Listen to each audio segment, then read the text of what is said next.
So, the final book for spooky season, it is Halloween, and today I read Haunted Michigan Graveyards. Now, this was going to be part of my Cemetery Showdown challenge. Unfortunately, I myself failed the challenge this year. I was not able to make it to a graveyard and read a book in a graveyard in a day, partially because the weather wasn't cooperating and also my work schedule. And two, you have to keep in mind the last couple of years, the tours have only started midway through October, so you just don't have as many dates to do the tour. And unfortunately, I can't do it on the weekends because the buses are on a restricted schedule. So, but Haunted Michigan Graveyards, this was a fun little book about some cemeteries. I honestly find cemeteries a peaceful place to go walk through and stuff like that. I like looking at it. I don't think it's macabre at all. And so this book was pretty interesting. It makes a bunch of claims. When I read these books, I ask myself one question. These people claim to have encountered these crazy happenings at graveyards, and yet, despite the fact that they want to be famous, they never get the very mysterious behavior on any type of video.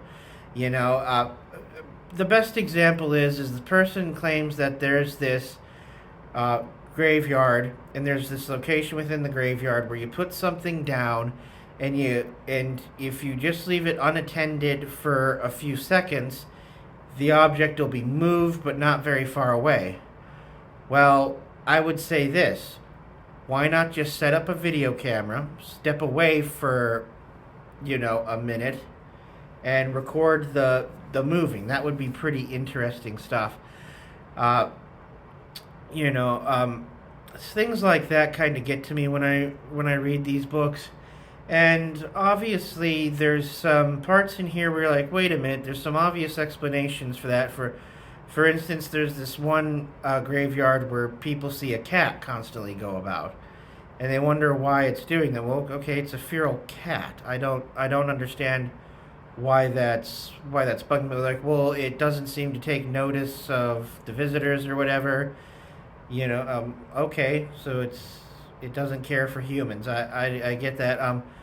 The sensation that you are being watched. I remember I was walking home one evening, and I was walking on part of a border trail. In an area that's heavily urban, and 15 yards in front of me, from the bushes, a deer sprang forth.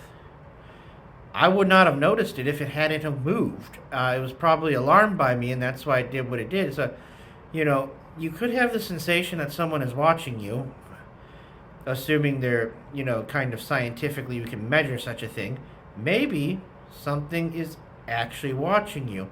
And as far as, hearing voices or seeing shadows or shadow forms or something like that, maybe you are actually seeing something. People mention, oh, I was just walking along at night and a rock pebble was thrown out.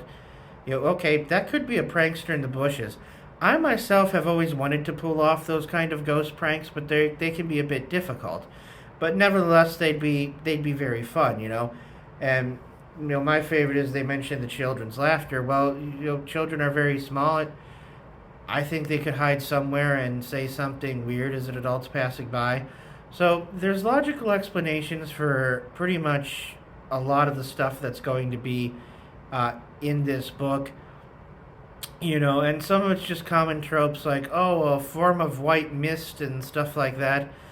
This book does mention the Bath School Massacre, which is a fascinating part of Michigan history that, oddly enough, isn't discussed that much. And I don't know why. It was fascinating. It was the worst school children massacre of all time, certainly in North America.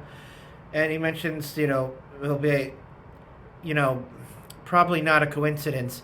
Some of the haunted graveyards are graveyards where children from that massacre are buried. So take that for what it's worth.